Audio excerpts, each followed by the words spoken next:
Hello, glad to see you on the channel. Subscribe, leave a like, and don't forget to write a comment.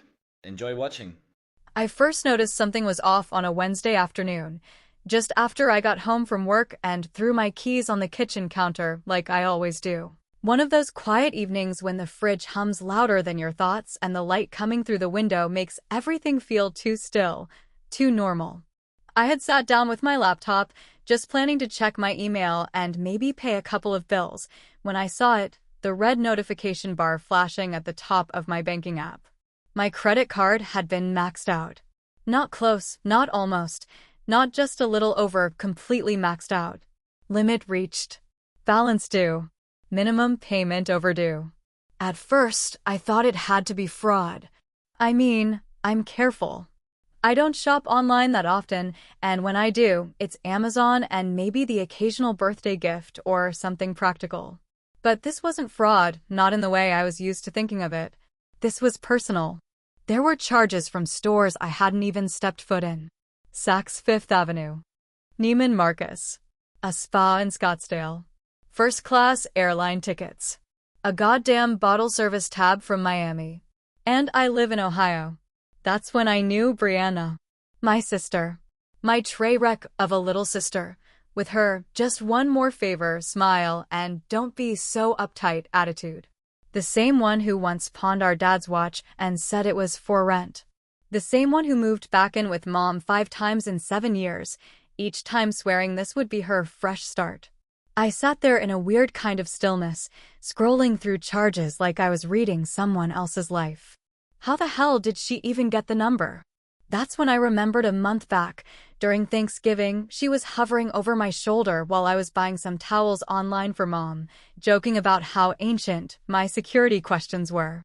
I didn't think anything of it, but now I did. And I was furious, not just because she did it, but because she didn't even bother to hide it. So I did what any logical adult would do. I called her. She picked up on the 3rd ring. Sounded like she was eating. "Oh hey, what's up?" she said, mouth full. I didn't waste time. "Did you use my credit card?" Long pause. A chew. A sip of something. Then, casually, "Oh that. Yeah. Chill, it's not a big deal." Not a big deal. "I'm sorry, did you just say it's not a big deal?" I repeated, slower this time, like maybe I'd slipped into another language without realizing. "Well, I mean, you've got a good job, Laura. You can afford it. I'll pay you back." God, you always make everything so dramatic. And there it was, that tone. That smirking, condescending, entitlement wrapped in innocence tone that only Brianna could master. Like I'd accidentally paid for her coffee instead of realizing she'd drained my entire limit like it was her birthday and I was Santa Claus with a platinum card. "You stole from me." "No, I borrowed." "Big difference. You're my sister, not some stranger. Family helps each other. I was gonna tell you eventually." I actually laughed. A short, bitter sound. "You were gonna tell me when? After the flight to Miami? After the spa weekend? After the designer shoes?" She clicked her tongue. "Ugh, you're really being so uptight about this." I hung up. 5 minutes later, my phone buzzed. Mom. Now, here's the thing about my mom, Diane. She's a sweet woman. Truly. The kind that still mails me newspaper clippings about recipes and signs cards with too many hearts. But when it comes to Brianna, she wears blinders the size of Texas. Brianna could burn down the house, and Mom would say the match slipped. She's been making excuses for her since the day she was born, and nothing, not even this, was going to snap her out of it. "Hi, honey," Mom said in that voice she uses when she's already decided you're wrong but still wants to sound gentle. "Did you know Brianna used my card?" I asked flatly. Long pause. Then, she mentioned something about needing help. "You know how things have been tight since she left her job." She didn't ask. She took. And I didn't give her permission. "She's your sister, Laura. Don't blow this out of proportion." She said she'd pay it back. "She won't." Mom sighed. "Look, I know you're upset. But holding a grudge doesn't help anyone. You've always been the responsible one. Don't let this come between you." I nearly dropped the phone. There it was again. You've always been the responsible one. Translation: you're the one we expect to clean this up. You're the broom. She's the mess. That's the deal. I ended the call without another word. My hands were shaking, not from anger, but something worse. That low, hollow sting of betrayal, so familiar it didn't even surprise me this time. Just disappointed me. That night, I sat at my kitchen table staring at the ceiling, listening to the hum of the fridge and the soft tick of the wall clock. Brianna had done a lot of things over the years, lied, manipulated, borrowed without asking, but this felt different. This felt like a slap to the face, and then another one from Mom for good measure. And yet, when I finally texted Brianna, it wasn't a threat. It wasn't a confrontation. It was 4 simple words. Okay, no problem, smiley face. She sent back a thumbs up. But as I set my phone down, something in me shifted. A gear turned. A door closed. No problem, huh? We'll see about that. The next morning came with a cold slap of reality, the kind that doesn't wait for coffee or a hot shower to hit you. It's already in your bones when you open your eyes and remember what happened. I rolled over in bed, stared at the ceiling for a full minute, and then grabbed my phone off the nightstand. Still there. Still maxed. Still not a dream. My credit card was frozen, overdrawn, and flashing red like a fire alarm screaming at me from behind glass I couldn't break. I had a voicemail from the bank, polite and formal, asking me to confirm a few unusual activities on my account. That phrase, unusual activities, felt like the biggest understatement of the year. Like calling a tornado a strong breeze or saying your house burned down because the oven got a little warm. I sat on the edge of the bed, feet on the hardwood, one sock missing, and dialed them back. The woman on the other end was chipper, too chipper for someone who was about to tell me that my life savings had been torched. Yes, Laura, I see here that the card in question has reached its limit, she said, and then she paused in that customer service way, like maybe I'd fainted and she wanted to give me a moment to gather myself. As of today, the balance owed is $800,000. I blinked. 800. What? Yes, ma'am. 800,000. I didn't even question it. I just repeated it, because the number sounded like it belonged to someone else's nightmare. $800,000. Jesus Christ. It wasn't until after I hung up that I realized something didn't add up. My credit limit is $8,000. $8,000. But in that moment, I had already said it out loud, already planted the seed, already told myself a story that made it feel even worse than it was. And honestly, 8,000 or 800,000 didn't change what mattered most. Brianna had stolen from me. On purpose. Without hesitation. And she wasn't sorry. I pulled out my laptop and opened the statement in full. I wanted to see the damage, line by line. And that's when the fury turned into something colder, something calculating. There was a charge for a $1,000 handbag from some boutique I'd never heard of. A 3-night stay at a luxury resort. Plane tickets to Miami, first class. Multiple charges from stores that sold absolutely nothing under $500. She'd gone on a spree, like a kid who found a golden ticket and just started grabbing things off the shelves. This wasn't about needing help. This wasn't rent money or groceries or even some emergency vet bill. She took. She celebrated. She flaunted it. She lived like I was dead, or worse, like I didn't matter. By noon, I was staring out the window, gripping my coffee mug like it was the only thing keeping my hands from shaking. I had a decision to make. The kind of decision that changes your family forever. You see, up until now, I'd always been the one who swallowed it down, smoothed it over, patched the holes Brianna ripped through our lives with her recklessness. But this time, I didn't feel like swallowing anything except a shot of revenge. I pulled on a hoodie, grabbed my purse, and drove to the police station. Walking in there felt like a betrayal of some unwritten family code. You don't air the dirty laundry. You don't call the cops on your own blood.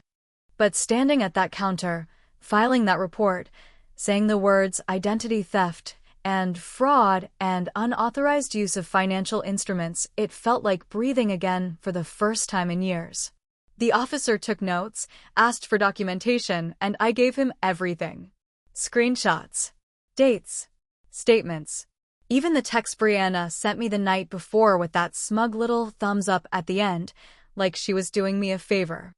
I didn't tell Mom. I didn't tell Brianna. Not yet. Let them live in their fantasy a little longer.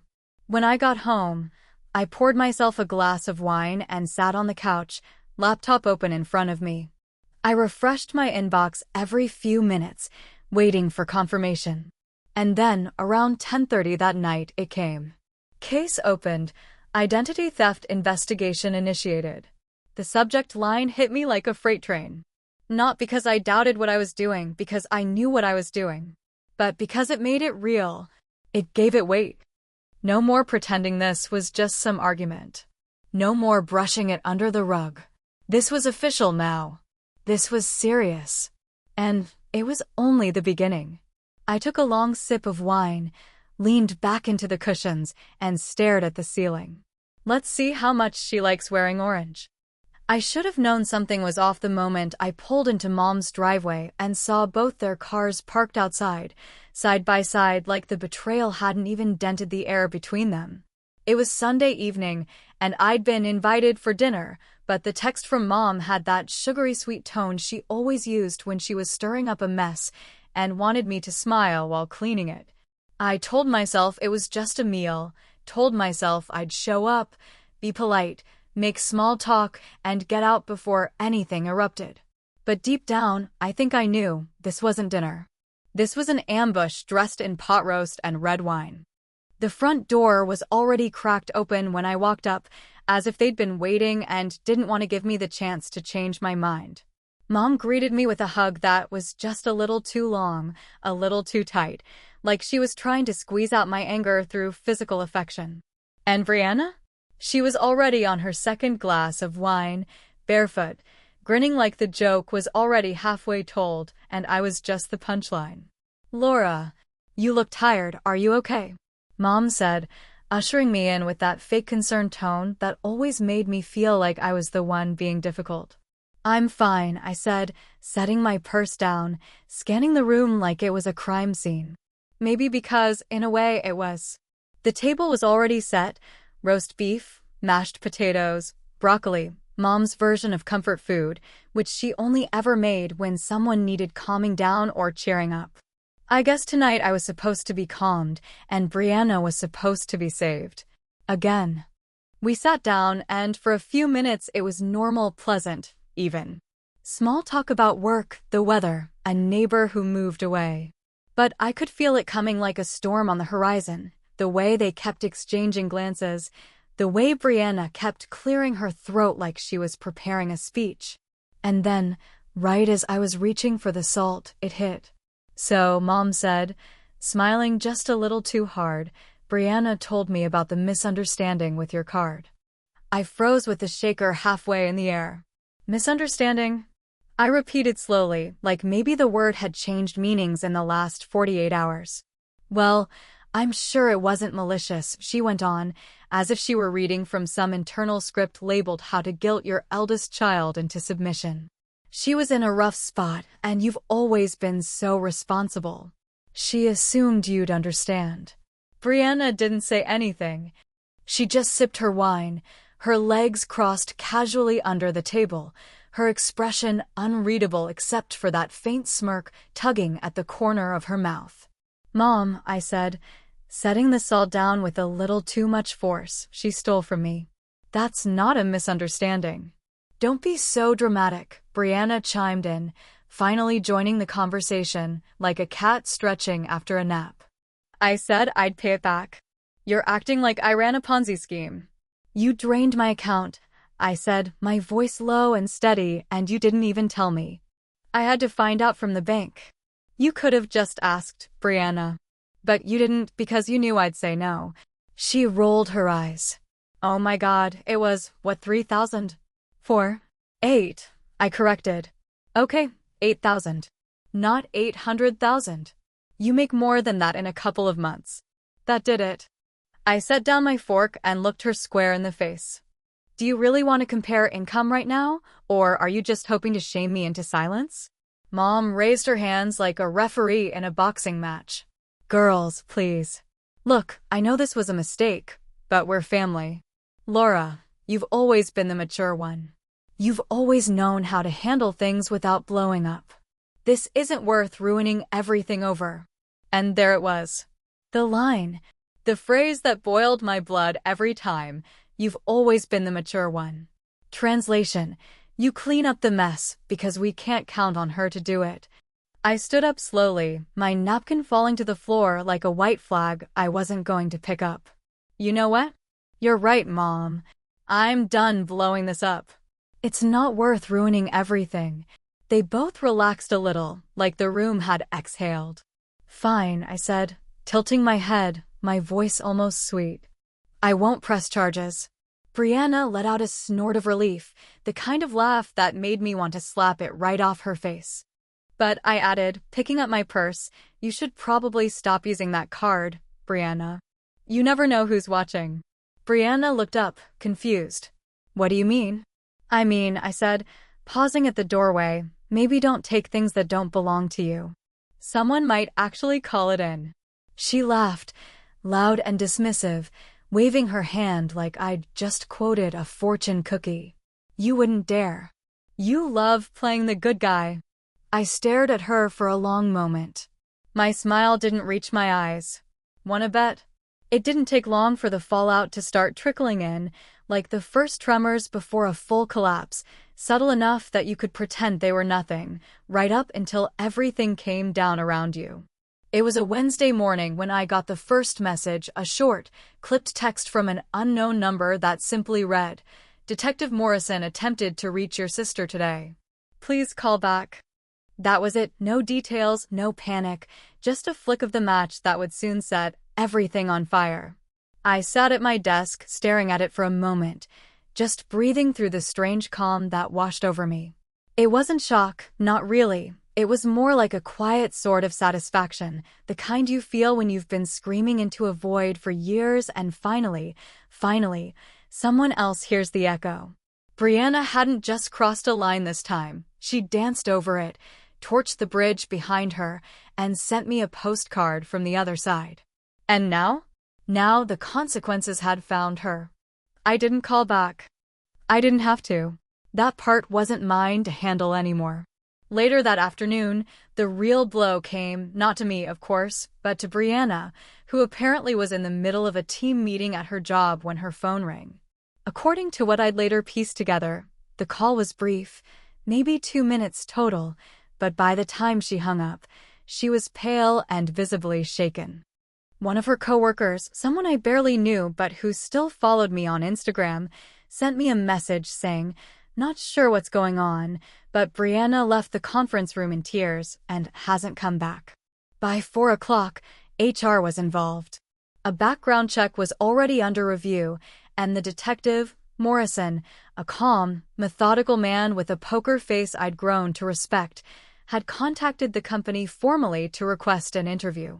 Because yes, using someone else's credit card, even if they're family, especially without written permission, especially in the amount Brianna had racked up, was still fraud. And companies don't like having employees under active investigation for financial crimes, especially when they work in a client-facing department. The call came just after 5. I let it ring once before picking up. It was Brianna. And she was crying. I didn't know it'd go this far, she said, her voice choked and high-pitched. Not from fear, not exactly, more like disbelief that anyone would actually hold her accountable. I leaned back in my chair and stared out the window. I thought you said it wasn't a big deal, I said, slow and flat, like I was reciting the line she'd thrown at me just days ago. She sniffled hard. Laura, come on. You know I didn't mean for this to happen. I just thought you'd be mad for a bit and then you'd, what? Forgive you? Move on? Clean it up like always. I snapped, the first crack in my composure breaking through. You didn't think. That's the problem. You never think. She went quiet. I could hear her breathing on the other end, quick and shaky, like she was finally beginning to feel what I'd been carrying. Can you talk to the police? Just tell them it's a misunderstanding. I didn't answer right away. Instead, I reached over and opened my laptop, clicking into the folder I'd labeled insurance, though that wasn't what it held. It held the recording. Sunday dinner. The entire exchange. Mom's guilt trip monologue. Brianna's smug little laugh. My warning. Her challenge. All of it, clear as day, recorded right from my pocket. I'd hit record before I even knocked on the door, because deep down I knew I'd need proof, because people like Brianna are masters of rewriting history when the consequences show up. I'm not retracting anything, I said finally, calm and cold. I didn't do this to you. You did it to yourself. I just stopped pretending it was okay. She hung up without saying another word. 20 minutes later, my phone rang again. This time it was Mom. What the hell is wrong with you? She barked before I could even say hello. Hi, Mom, I said, already exhausted by the performance I knew was coming. You got your own sister suspended. She might lose her job, Laura. Her job. Do you even care about what this is doing to her? I let out a dry laugh. Do you even care about what she did to me? She's your sister. Mom yelled, like that single biological fact erased every choice Brianna had made. And I'm your daughter, I snapped back, finally letting the anger bubble up. When was the last time you stood up for me? There was silence on the other end. Not long, but enough. She's not perfect, Mom said finally, softer now. But she's always struggled. She's not as strong as you are. She's not supposed to be, I said. Because she's never had to be. You've never let her face a single real consequence, and now you're mad that someone finally did. That's when I opened the file. Hit play. Let the audio fill my office like a sermon. I wasn't going to send it to them yet. I didn't need to. Just knowing I had it was enough for now. I recorded dinner, I said, and I heard Mom gasp. All of it. I knew you'd try to make me the villain. The line went dead. And then, an hour later, just as the sun started to set, there was a knock at my front door. I didn't even have to look.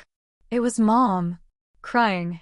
She stood there in my doorway like she'd just stepped out of some daytime drama, tears streaking her makeup, hands clasped tightly like she'd rehearsed the speech during the drive over and wasn't sure which part to start with. I didn't say anything right away. I let her stand there in silence, because I wanted her to feel it, just for a moment, the weight of the choices she'd ignored, the messes she'd enabled, the daughter she'd failed to see through the fog of guilt and favoritism. Can I come in? She finally asked, her voice raw, but still holding that edge of entitlement that always came out when things didn't go her way. I stepped aside and gestured toward the living room, but I didn't sit down, and I didn't offer her anything to drink. It wasn't going to be one of those conversations. Not anymore. She sat on the edge of the couch like she was trying to make herself smaller, but it didn't work. She was still my mother. And she was still here to defend the one daughter who stole, lied, and got caught. I came to talk, she said softly, wringing her hands. Please, Laura. Please think about what you're doing. I leaned against the wall and crossed my arms, waiting. She could get a criminal record, Mom went on, her voice cracking now, thick with desperation. This could ruin her life. She's already lost her job. She's a wreck. And she's your sister. I felt my jaw clench at the last part, at how she said it like that alone was supposed to mean something, like blood-erased betrayal, like family-made theft a misunderstanding instead of a crime.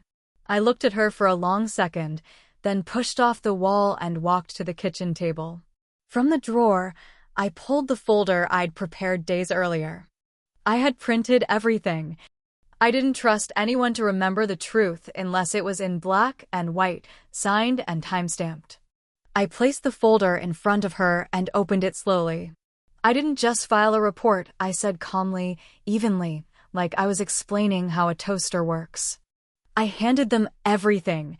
The receipts, the login history, the screenshots of her Instagram stories showing off the purse she bought, the texts where she laughed in my face, the recording from Sunday dinner. All of it. Mom flinched when I said recording. She looked down at the papers like they were written in a language she couldn't read. I'm not doing this because I'm angry anymore, I continued. I'm doing this because I've spent my entire life being the one who fixes things. I missed college to stay home when she got arrested the first time. I worked double shifts to help you cover her rent when she blew her savings in LA.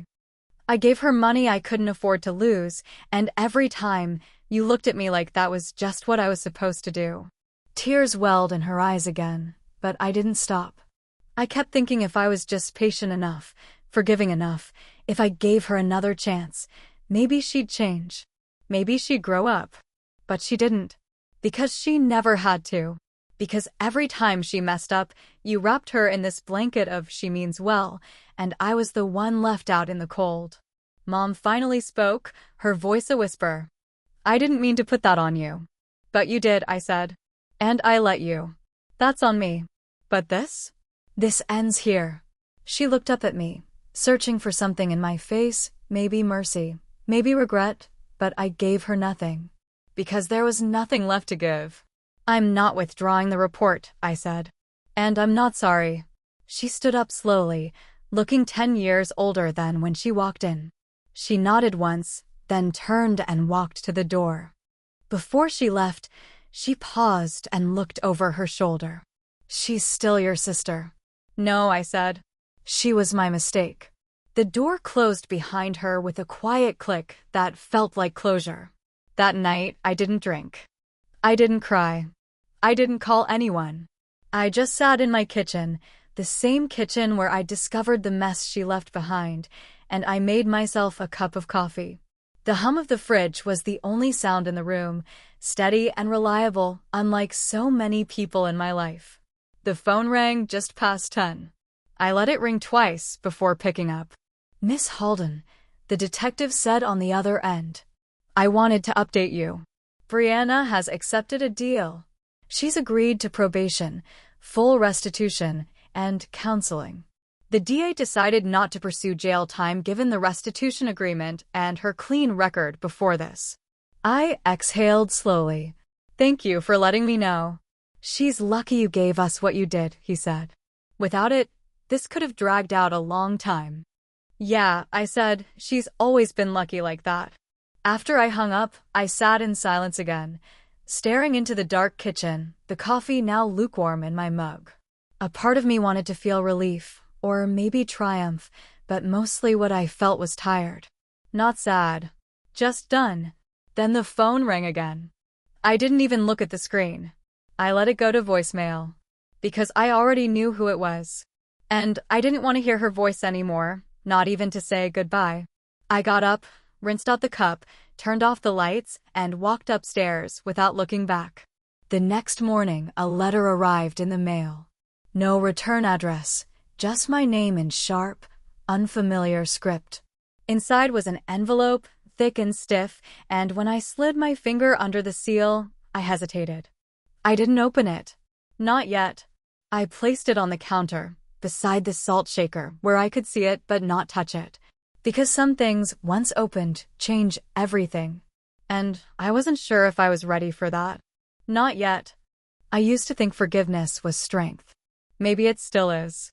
But knowing when not to forgive? That's survival. Family doesn't get to rob you and call it love.